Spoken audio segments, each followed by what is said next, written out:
Men are extremely comfortable committing these things because they don't have the fear of facing the consequences. We need to make the society safe enough for women. We need to be free from the threat that when we step out of the road, we get whatever happens.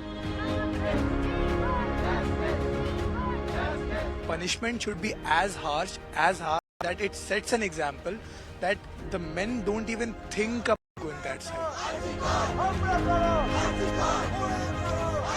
Mentality is something which needs to be changed from the ground one.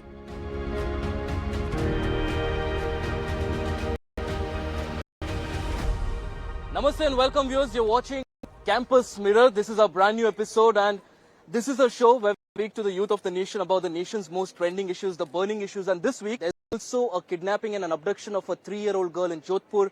There's sexual assault of 2 4-year-old kids in Maharashtra as well. And there are numerous such instances that occur across the nation.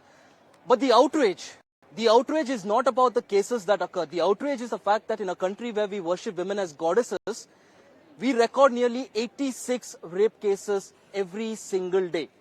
In fact, to make it worse, there are 51 FIRs that are filed as far as crimes against women are concerned. And what exactly is the cause? Now, that's, of course, a big question. Is it just perversion or is it a systematic failure, a cultural failure that has to be spoken about? And also, is it high time now that we actually start talking about not how women should behave, but actually about how men and boys should be groomed? That's a big question. We are here at the Bennett University campus right now. I've got a few students with me. Hi, what's your name? Sharoni. Hi, Sharoni. You see what's happening across the nation. As a woman, as a girl, you'd of course be outraged. There's anger on one side and there's also concern about what would happen to you if you step out. And so many instances coming to the fore. As a young girl, when you read about all this, what do you feel? First of all, my first reaction is anger, like you said. And the second reaction is just fear. Fear for all the women and fear for me and the women surrounding me. And I feel like as daily life of women is just living in fear. When you're traveling alone, I would suggest girls to keep a track. My friend Srijita here is one of the greatest examples of how a classmate should treat another woman classmate. And she keeps a track on whenever I reach home, she gives me thumbs up, like, have you reached home? I send her a link as well, like, track me. And if you feel ever, any of the girls feel sometimes scared, we all do.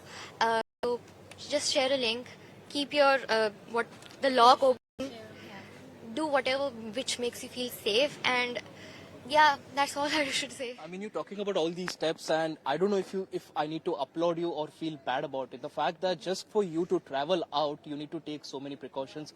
As a young girl, when you listen to all of these things, I mean, do you feel outraged because of the fact that boys can travel around and there's no concern, they can go wherever they want at any time they want, and if you're a woman, your family members are concerned, your friends are concerned, you need to tell 100 people about where you're going. It's just sad, isn't it? Sure, it's utterly outrageous. The fact that one gender is dominating and taking advantage of the fact. I don't get the point that just by being a man, you consider yourself dominant. Take the example of Raksha Bandhan, for example, wherein even despite being an sibling, a female has to tie a Rakhi to a younger brother who is, say, 10 years younger than her.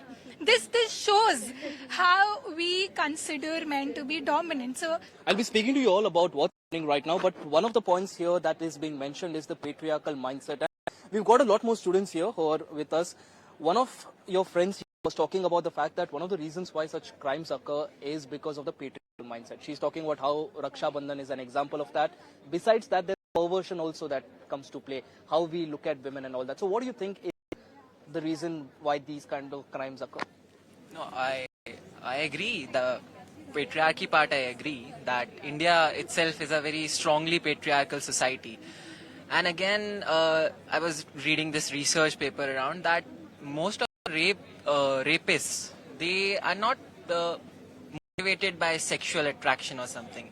They're motivated mainly by that I'm a man and I need to treat this woman, or I need to, in Hindi you say सिखाना, मुझे सबक सिखाना है इस लड़की को. She has done something wrong and I need to tell her that no, you have done this thing wrong. What is it wrong that a woman does? Is it her wearing the clothes of her choice? Is it her traveling at the time that she feels convenient? What's the wrong thing that do you think these men think? No, I do not think that this is wrong, but yeah, due to that dominant feeling and feeling that men are dominant physically, mentally, or emotionally than women, maybe these are the feelings that stem from that. Why is she wearing that kind of clothes, and why is she going out that time? Why is she not asking my permission? He rightly pointed out one of the things is how a man views himself as dominant.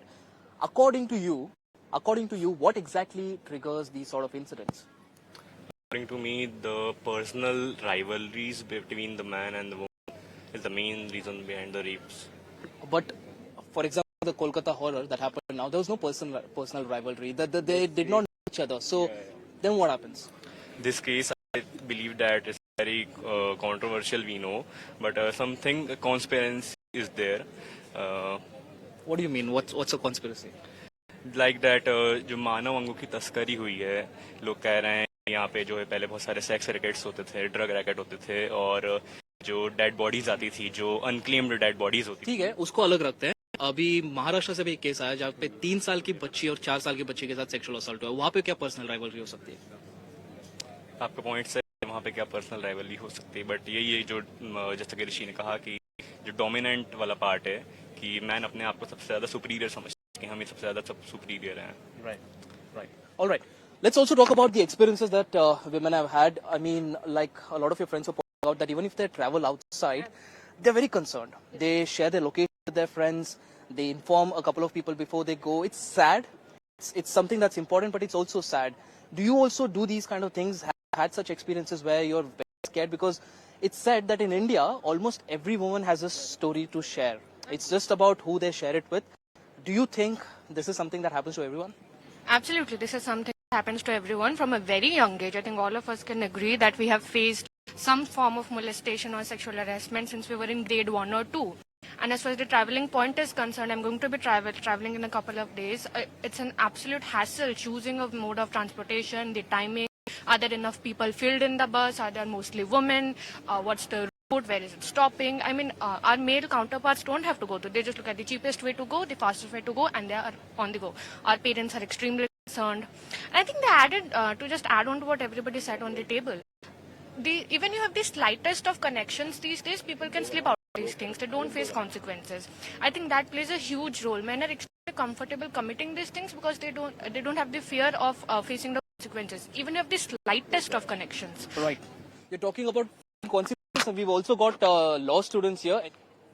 Some of your friends are saying that one of the reasons why people are emboldened to do things like these is because they know that they're not going to face legal consequences. Do you also think that? Legally, of course, what do you think? What's the measure that women have to take? Actually, everyone demands for stringent laws against rape cases. But stringent laws are there already. But actually what takes out relevance out of them is slow procedure and trial of the case that is in the court. So actually we need to work on the speedy trials, strict courts and separate judge committee that dealt only with the rape cases. So again, like he said, one of the concerns that a lot of women have is the fact that these kind of cases, they go on forever. And during the course of the investigation, what happens is that whether she gets a justice or not, a woman's character is assassinated. And just because of the fear of that, a lot of women don't report such cases. I think there is this social stigma in the society that if we go and register our complaints that I'm sexually assaulted, their family will be disrespected and there will be character association of that women. I think this is the mentality. If we talk about the case of a rape of a nurse done by a ward boy in Mumbai, it's a very old case. The women were in vegetative state for more than 40 years. And by the time she died, the accused was he was out of jail, he was out of custody, he was living a very peaceful life in his family and everything was sorted in his life. But if we talk about the victim, what happened to her? She was in a vegetative state for 43 years and then she died. So I believe there are stringent laws, but when we talk about the procedural aspect of any law, it needs to be improved. There should be fast-track proceeding of any such case whenever it happens. And when male says not all men or not always a man, I believe you look at the cases, you look at the survey data, you'll always find a man, like whenever there's a sexual assault. Even when I travel there in the metro or cab, I have to send a location to my family. Do men have to share their live locations with the family? I don't think so. Whenever I have to, go on a night out or a birthday celebration of my friend, I am a student. I need to take permission from my parents. I need to take permission from my wardens and everything. Women have to face all of these things in a very daily, regular basis. I always need to, have two eyes open, looking all around me. Correct. Like you rightly said, not all men. That's a word, that's a phrase, in fact, we hear from a lot of men, but does it really help women? Like, you hear the term, not all men, but again, you don't know which men. That's the problem, right? You hang out with someone, you go out with someone, you meet someone, you don't know if that's a predator or not. Yeah, I completely agree. It's always not all men, but it is always all women. Because of a man's action, it's like all women suffer the consequences. I agree with the fact that not all men are perpetrators, but sadly, all women have to take extra precaution while stepping out just because of that one man. I mean, I agree with the statement that not all men, but I feel like as a woman, it's my priority to be wary of all men on the street. I can't step out past 7 p.m. without thinking about whether I'm safe, whether someone has my location. And it's almost like every woman you speak to has a story to share. Everyone's been assaulted. I mean, it's sad. Do you also have a story like that wherein you stepped out and you feel uncomfortable, you feel like someone's targeting you?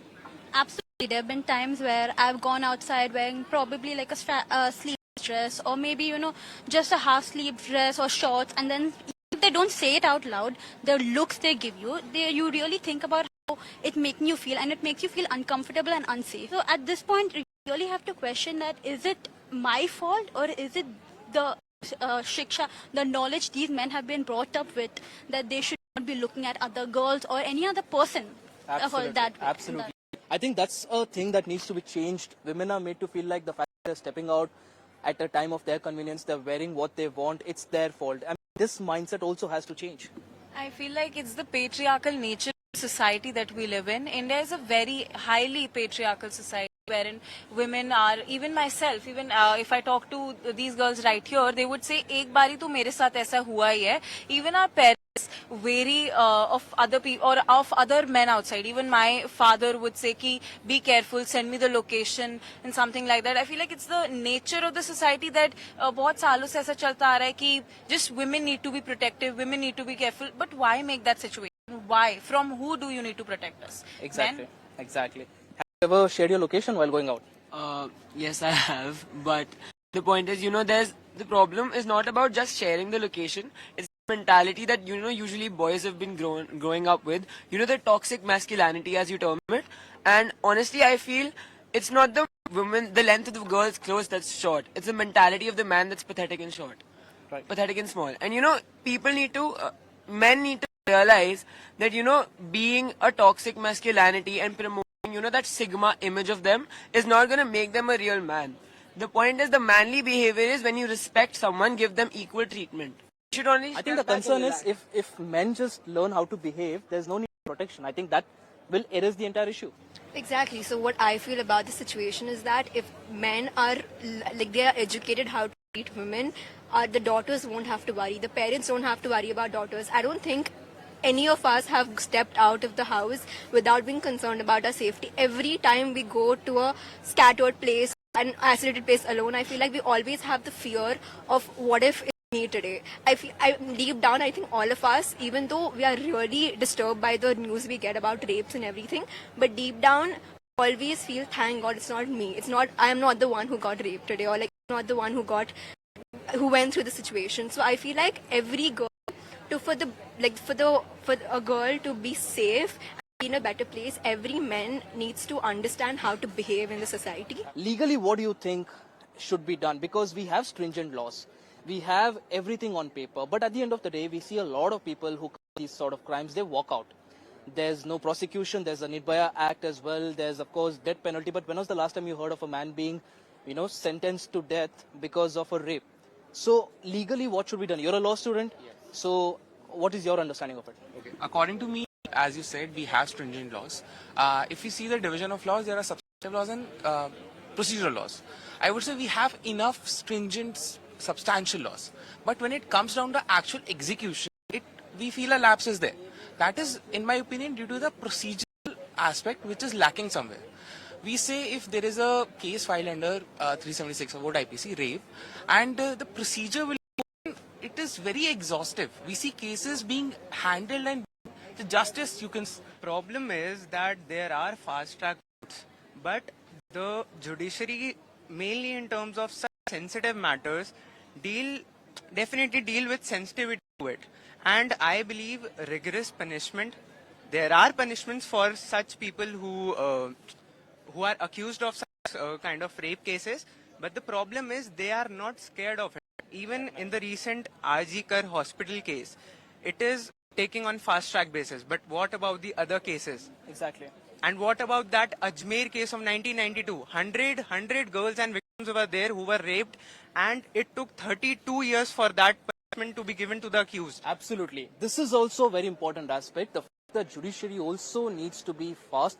I mean, of course, you guys are students here. You have the future of the country in your hands as well. So now that you sit and watch what's happening right now, what do you think? What do you think are the changes that should be done as far as the judiciary is concerned to ensure that such cases are treated with the sensitivity that's required and also justice is delivered at the earliest?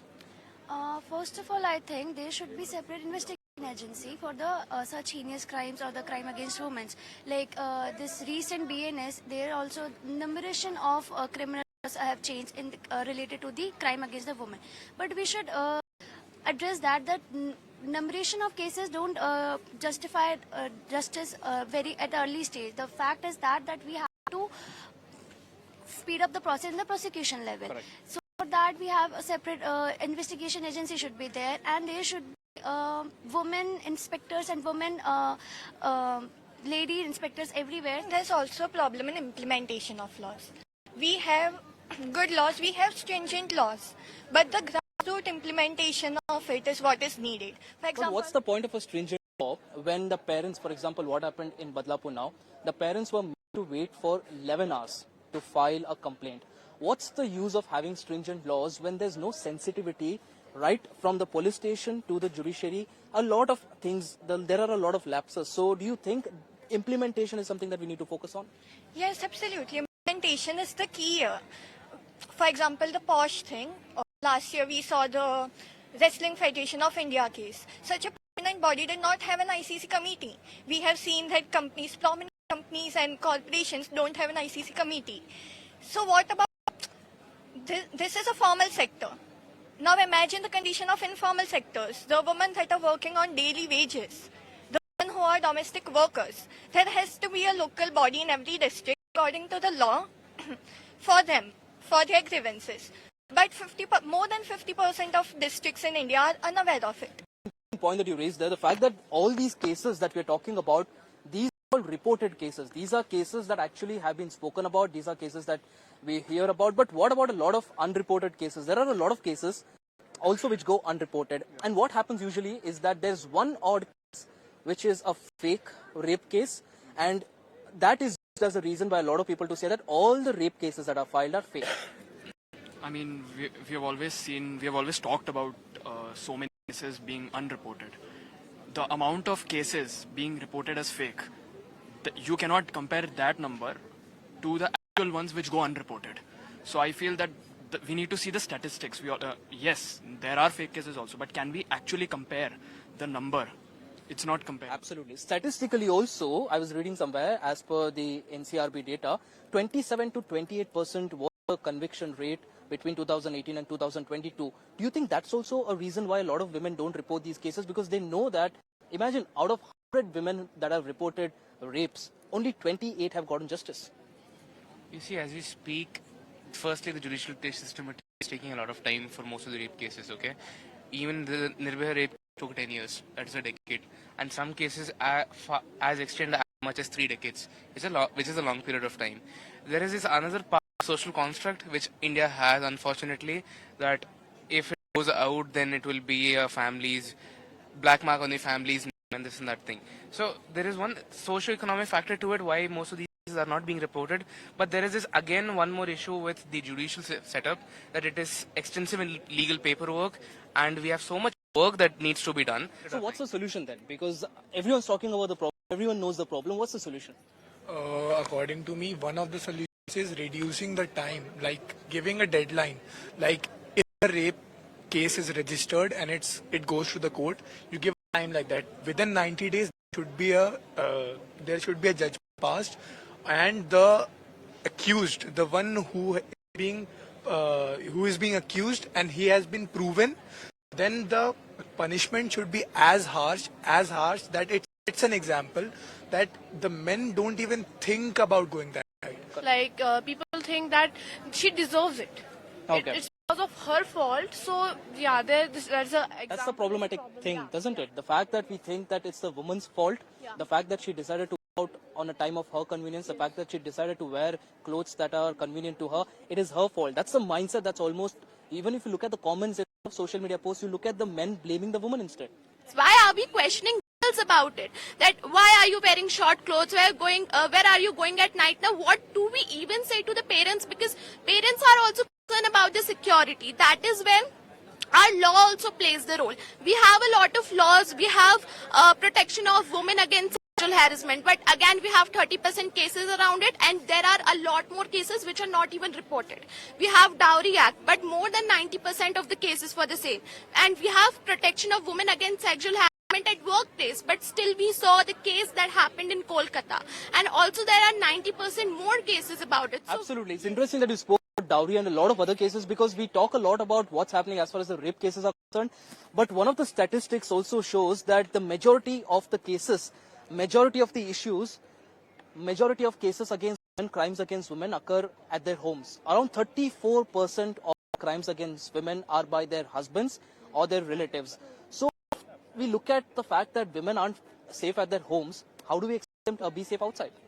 Yeah, exactly. And first of all, circling to the point that you mentioned, marital rape is still not illegal in India.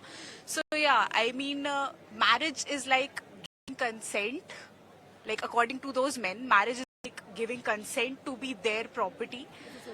Exactly. It's a certificate that I am their property, which is, so yeah, women aren't safe in their homes. Women aren't safe outside as well, and women aren't even safe after death. Like, It's just the mindset. It has nothing to do with city. Nirbhaya happened in maybe 10 years back. Two girls have been raped. Two nursery kids. What clothes was she wearing? What was she doing? She doesn't know what sex is. Then what was her fault? It's not the city. It's not the place. It's not the country. It's just the mentality. It's not even about education at this point. Educated men, filmmakers are coming out in the media and saying that women should carry condoms to cooperate with rape. I mean, that's disgust. That's your mentality. That's just your patriarchy, like so ingrained in you that you cannot even think outside of it and consider a woman is not a woman but a human being. It's not that difficult. You are a human. I am a human. Simple.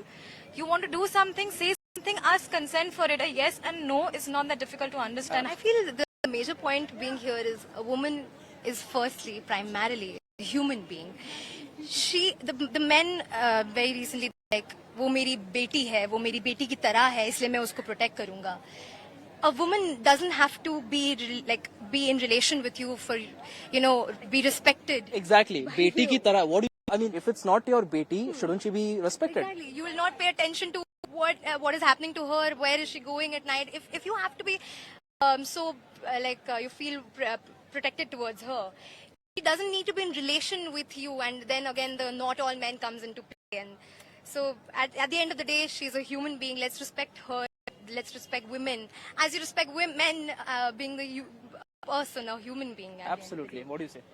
I don't understand. Like, we all are upcoming professionals for the industry. If a woman is not safe anywhere, where should we go? Where should we work? We should just stay at home. Even at home, we are not safe. As we mentioned, marital rape cases. Unfortunately, that's the suggestion that a lot of people give, that why are women working? They should just sit at home so that rapes don't occur. I mean, sir, if we sit at home, then also we are not safe. Our husbands are raping us. Even we have faced molestation from our uncles, their relatives, even brothers. Yeah. And why should we be like only girls to be protected? Why can't it happen to man that a girl can protect a man? Why we need protection? And then men come out like not all men are wrong. Then why just men are doing that thing? Why can't a girl just go out and have a female gaze on a man and nobody can comment on us? Completely believe that we should start with educating us chance. Like I totally agree with Beti Bachao Beti Padhao. What about पहले लड़कों को भी पढ़ाओ कि कैसे treat करते हैं लोगों को, and that would impact everyone in the society. Independence Day was celebrated around the corner with such a saddened thing and heart. We're talking about independence when we don't even have the right to stay in homes where we are safe. All our brothers and sisters are unsafe at home also. To sing that feeling first of all, and come with all the extra things that are coming up like cases and things, accusations or assaults at home. So yeah, that's the thing. Absolutely. You're talking about Independence Day and also the fact that it's Raksha Bandhan. This is Raksha Bandhan week and we're actually talking about this issue. It's ironic in itself, and like the students here mentioned, Beti Bachao, Beti Padhao, it's good, it's well, but there also needs to be something done for the boys as well so that they do not really target women. It has to start with grooming the men to not look at women as objects, so that women, the next time they step out of their houses, or even if they're sitting inside their houses, they don't really worry about their safety. That's it from my hand here at Campus Mirror. We'll be joining you next week with more on the other episode.